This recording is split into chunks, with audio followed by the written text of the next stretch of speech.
हरिओम, ओम आनंद में, ओम शांति में, ओम ज्ञान में। आप सभी दर्शकों का हमारे चैनल पर स्वागत है। आज हम लोग बीएड थर्ड सेमेस्टर के अंतर्गत लिंग की भूमिका यानी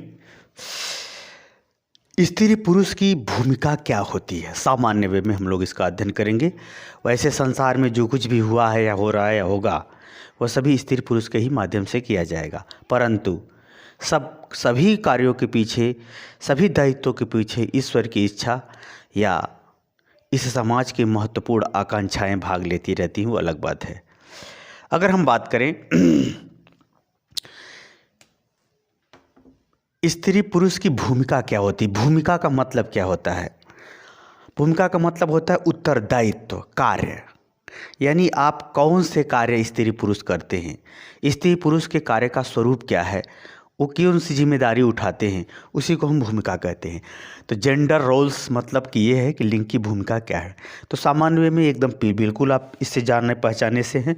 बस इसमें आपको ध्यान ये रखना है कि थोड़ा सा सिस्टमेटिक वे में अगर समझते रहेंगे तो आगे जो टॉपिक पढ़ाना है कि यानी लिंग की भूमिका के अंतर्गत रूढ़िवादिता क्या होती है वो समझ में आपको अच्छे से आएगा। हालांकि इस बात से तो आप लोग परिचित है ही कि जो सामान्य दिनचर्या से स्त्री क्या करती है, सामान्य दिनचर्या में पुरुष क्या करता है, उन्हीं सब बातों को हम लोग ध्यान में देंगे। इसमें हम लोग जगह जगह पर हम लोग महत्वपूर्ण बातों को भी समझते चलेंगे। अगर स्त्री की भूमिका की बात करें, पुरुष की भूमिका की बात करें, यानी जो न्यूटर जेंडर जिसको नपुंसक लिंग कहते हैं, ख़ास तौर से जो लोग जो थर्ड जेंडर के लोग होते हैं उनकी बात हम लोग नहीं करेंगे। सामान्य रूप से इस लिंग की भूमिका के अंतर्गत स्त्री और पुरुष की बात करेंगे। तो स्त्री की बात अगर कहा जाए तो स्त्री की जो भूमिका होती है वो महत्वपूर्ण परिवार और समाज के स्तर पर कैसी होती है या देश के स्तर पर कैसी होती है उसको हम लोग देखते हैं। अगर हम बात करें तो स्त्री की सबसे महत्वपूर्ण भूमिका होती है वो हमेशा सेवक के रूप में रही है। माँ के रूप में भी उसे सेवा करना पड़ा है, यानी कार्य करना पड़ा है। पत्नी रहती है तो सेवा करती है, बहन रहती है तो सेवा करती है, पत्नी होती है तब भी सेवा करती है, पुत्री होती है तब भी सेवा करती है। यानी स्त्री का महत्वपूर्ण आधार क्या है, महत्वपूर्ण भूमिका क्या है परिवार के अंदर, समाज के अंदर? वह सेवा का कार्य करती है, सेवक है। और इसी सेवा के भरोसे वह अपने परिवार का सृजन कर लेती है, सबको संबंधों में जोड़ देती है, सबको एक प्रेम और सद्भावना में जोड़ देती है, अच्छे संस्कारों में जोड़ देती है। इस तरह स्त्री का ये महत्वपूर्ण हो। दूसरा है संतानोत्पत्ति। स्त्री का दूसरा महत्वपूर्ण भूमिका कहें या महत्वपूर्ण भूमिकाओं में से एक कहें जिसमें वो संतान उत्पन्न करना होता है, यानी उसकी माँ की भूमिका अदा करनी पड़ती है। यह उसकी दूसरी भूमिका है, दायित्व। तीसरा है संबंध। स्त्री के लिए संबंध महत्वपूर्ण भूमिका होती है, अर्थात कोई स्त्री ऐसी नहीं जो कुंवारी रह सके, अर्थात उसका विवाह होना जरूरी, उसका संबंध का निर्माण करना उसको जरूरी होता है। तो यह भी इसका महत्वपूर्ण भूमिका। अगला है सुरक्षा। स्त्री सुरक्षा क्या करती है? आदमी के संपत्ति की, आदमी के सम्मान की, आदमी के जिसके घर शादी हुई या जिसके घर पैदा हुई उसके संपत्ति और ऐश्वर्य की जो है अपने दृष्टिकोण से देख रेख, सुरक्षा का भी कार्य करती है। पांचवा अगर हम बात करें तो स्त्री की महत्वपूर्ण भूमिका जो होती है वह संस्कार के रूप में, यानी बालकों को संस्कार देना, यानी अच्छी बातों को बताना, समझाना, वैसा व्यवहार करके सिखाना। तो संस्कार में क्या होता है? संयुक्त रूप से व्यवस्थित व्यवहार को करते हुए सिखाने पर बल दिया जाता है। तो संस्कार, अच्छा बोली, भाषा, व्यवहार, आचरण, सभ्यता इत्यादि को सिखाने में भी स्त्री महत्वपूर्ण भूमिका में होती है। आगे है प्रेम एवं सम्मान। स्त्री प्रेम और सम्मान, स्त्री के हर रूपों में वह जो है एक प्रेम का संदेश देती है। माँ के रूप में भी प्रेम, पति के रूप में भी प्रेम, पुत्र के रूप में भी वो प्रेम देती है। यानी स्त्रियों में सहज ही प्रेम की भावना और प्रेम का व्यवहार सिखाने का भी दायित्व होता है। आगे बात करें तो स्त्रियों में सम्मान। अगर जिसके घर स्त्रियों द्वारा पुरुषों का सम्मान है उसी के घर बालक सभ्य हो सकते हैं। तो स्त्रियों द्वारा प्रेम और सम्मान अगर दो है तभी वह गृहस्थाश्रमी स्वर्ग है या वह परिवार स्वर्ग है, क्योंकि जहाँ तक जिस परिवार में प्रेम नहीं है, जिस परिवार में सम्मान की भावना नहीं है, वह परिवार में शांति हो भी नहीं सकती। तो स्त्रियों द्वारा जो प्रेम है और जो सम्मान है वो बहुत महत्वपूर्ण होता है, क्योंकि यहाँ से ही सभी लोगों का व्यवहार, सभी लोगों के बोलने का ढंग, सभी लोगों के आदर और सभ्यता का ढंग का विकास होता है। ये भी महत्वपूर्ण दायित्व या महत्वपूर्ण कार्य स्त्रियों के द्वारा होता है। अगला मूल्य एवं आदर्श, समाज के जो आदर्श हैं, रीति रिवाज, धर्म परंपरा में जो भी मूल्य हैं, जो मानक हैं, जो समाज में उत्तम व्यवहार हैं, उनके प्रति भी जागरूकता, उनके प्रति भी बालकों के अंदर सोच समझ व्यवहार इत्यादि का निर्माण करना घरेलू स्तर पर या जितना उसके ज्ञान व्यवहार है उस स्तर से करने का दायित्व भी महिलाओं के अंदर होता है, महिलाओं के ऊपर होता है या स्त्रियों के ऊपर। अगला है सहयोग एवं सहानुभूति। महिलाएं सहयोग, हर काम में वो सहयोग करती रहती हैं, वो हर काम में पुरुष के साथ रहती हैं। वो परिवार में एक बात करें तो परिवार में प्रत्येक कार्यों में, चाहे वो कोई कार्यक्रम हो, चाहे कोई दिनचर्या से संबंधित बात हो, क्या कोई अन्य महत्वपूर्ण कार्य हो, इसमें हमेशा स्त्री सहयोग और सहानुभूति से, भावनात्मक रूप से जुड़ करके ही वह अपना योगदान देती रहती है। अगला है पत्नी के रूप में। स्त्रियां जो है पत्नी के रूप में बहुत सारे कष्टों को सहन करते हुए भी अपने परिवार, अपनी भावना, अपने समाज, अपने सम्मान के लिए वह एक बनी रहती हैं। यह महत्वपूर्ण उनकी भूमिका होती है।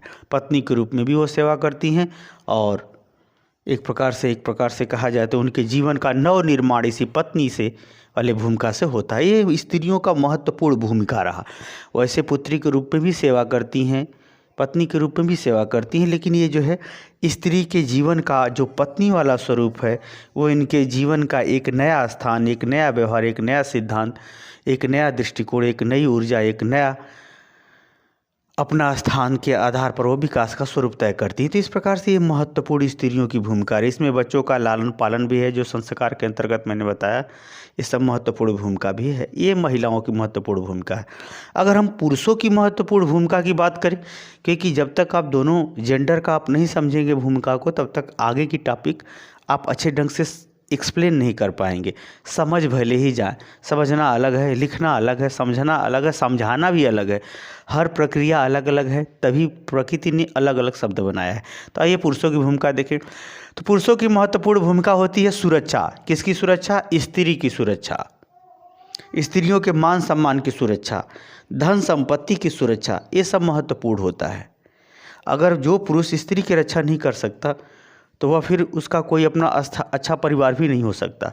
तो स्त्रियों के मान सम्मान, स्वभाव, ईमान सम्मान की रक्षा करना, धन संपत्ति की रक्षा करना, सम्मान की रक्षा करना, ये महत्वपूर्ण होता है पुरुषों को। दूसरा व्यवस्था, पारिवारिक स्तर पर, सामाजिक स्तर पर व्यवस्था, किसी भी कार्य से संबंधित व्यवस्था हो, किसी व्यवहार से संबंधित व्यवस्था हो, किसी प्रक्रिया से संबंधित व्यवस्था करना हो, जो भी आवश्यक चीज़ें हो इकट्ठा करना हो, उसका भी दायित्व पुरुषों के ऊपर अधिक होता है। अर्थ उपार्जन, धन कमाने का सबसे ज़्यादा दायित्व पुरुषों के ऊपर होता है। ये अलग बात है कि लोग अयोग्य होते हैं तो महिलाओं का भी सहारा लेते हैं, अलग बात है। लेकिन अगर उसी का परिवार, देखिए भारतीय संस्कृति के अंतर्गत महत्वपूर्ण बात यह है कि बाहरी कार्यों को, सामाजिक कार्यों को पुरुषों के ऊपर रखा गया, घरेलू कार्यों को के दायित्वों को महिलाओं के ऊपर रखा गया। यही कारण है कि यह संस्कृति बहुत अच्छी है। लेकिन जहाँ पर दोनों लोग कमाते हैं वहाँ पर अनेक सारी समस्याएं हैं। वह समस्याओं का ऐसा घिनौना रूप मिलता है जिसका कोई हद नहीं है। यही कारण है कि भारतीय संस्कृति आज भी अच्छे समाज में या अच्छे पढ़े लिखे परिवार में अच्छी मानी जाती है। अब स्वार्थ के आगे, धन के आगे कोई दूसरी संस्कृति अपना ले कहे कि ये संस्कृति खराब है तो वह उसकी मूर्खता है। आगे चलते हैं। अर्थ उपार्जन। अर्थ उपार्जन में पुरुषों का सबसे बड़ा दायित्व होता है, तभी वो परिवार। अगला सामाजिक स्तर। सामाजिक स्तर पर समाज से मिलना जुलना, सामाजिक दायित्व में सहयोग देना और समाज से संबंधित क्रियाकलापों, राजनीतिक, धार्मिक इत्यादि से संबंधित गतिविधियों में भाग लेना, निर्माण करना, सहयोग करना, ये सब पुरुषों का दायित्व ज़्यादा है। अगला है न्याय एवं धर्म। सामाजिक तौर से न्याय करना, घरेलू स्तर पर न्याय करना, अच्छे कर्तव्यों का पालन करना, अच्छे कर्तव्यों की तरफ इंगित करना, सिखाना, ये सब भी पुरुषों के ऊपर दायित्व है। ऐसा नहीं कि महिलाओं के प्रति नहीं है, उनका घरेलू स्तर पर ज़्यादा है। अगला है पवित्रता। इस पुरुषों का भी ये दायित्व होता है कि वह अपनी पवित्रता को बना के रखे। पवित्रता का मतलब छल कपट का व्यवहार ना करें, क्योंकि जब पुरुष छल कपट का व्यवहार करना शुरू करता है तो वह फिर मानवीय नहीं रह जाता। वह जितना ही साफ सुथरा व्यवहार करेगा उतना ही मानवीय दृष्टिकोण और उसका सभ्य दृष्टिकोण बनेगा, तभी वह जो समाज के अनुरूप या सामाजिक गतिविधियों के अनुरूप एक अच्छा व्यक्तित्व वाला पुरुष सिद्ध हो सकता है। तो ये पवित्रता भी उसको रखना। अगला सहयोग, एक दूसरे का सहयोग करे, सामाजिक स्तर पर, पारिवारिक स्तर पर महिलाओं के भी सहयोग करे, ये महत्वपूर्ण पुरुष की भूमिका होता है। अगला है नेतृत्व। यानी दिशा निर्देश, हमारा परिवार या हम किस स्तर पे पढ़ें, किस दृष्टिकोण से पढ़ें, बच्चों को पढ़ाएं, समाज में किस दृष्टिकोण से दूर तक सोच करके कौन सा निर्णय व्यवहार करें जिससे हमारा उत्तरोत्तर विकास, हमारे मान सम्मान में वृद्धि होती रहे। तो नेतृत्व का भी ज़्यादातर जो है दृष्टिकोण या भूमिका पुरुष ही अदा करता है, तो इसमें भी पुरुषों का महत्व। अगला है सहयोग एवं सहानुभूति। पुरुष को भी स्त्रियों के प्रति सहयोग और सहानुभूति रखनी चाहिए, समाज के प्रति, देश के प्रति, ये सभी सहयोग और सहानुभूति पुरुष को भी रखना चाहिए। उसी तरह से पति, पुरुष को भी एक सभ्य पति की भूमिका में आना पड़ता है। अगर वो सभ्य पति की भूमिका में है, अच्छे पति की भूमिका में है, तो वो समाज में या परिवार में काफ़ी अच्छे व्यवहार के साथ वह मान सम्मान पा सकता है या उसकी वृद्धि कर सकता है। तो ये महत्वपूर्ण भूमिकाएं रही। तो मैंने यहाँ पर आपको इसलिए महत्वपूर्ण भूमिका बताना जरूरी था कि ये सब जितनी महत्वपूर्ण भूमिकाएं हैं स्त्री और पुरुष का, इन स्त्री पुरुष की महत्वपूर्ण भूमिकाओं के ही आधार पर हम यह निश्चित कर सकते हैं कि एक स्त्री के महत्वपूर्ण भूमिका जब अपनी व्यवस्थित रूप में होती है तो उसके संग वैचारिक, सामाजिक, संवैधानिक, आर्थिक दृष्टिकोण का सही ढंग से निर्माण हो सके। यदि पुरुष अपने दायित्वों का सही ढंग से निर्वहन करे तो पुरुष के प्रति भी सामाजिक, आर्थिक, राजनैतिक, धार्मिक, सामाजिक इत्यादि सही ढंग से व्यवहारों का विकास हो सके। इसके लिए आवश्यक है कि दोनों की भूमिका आप समझें।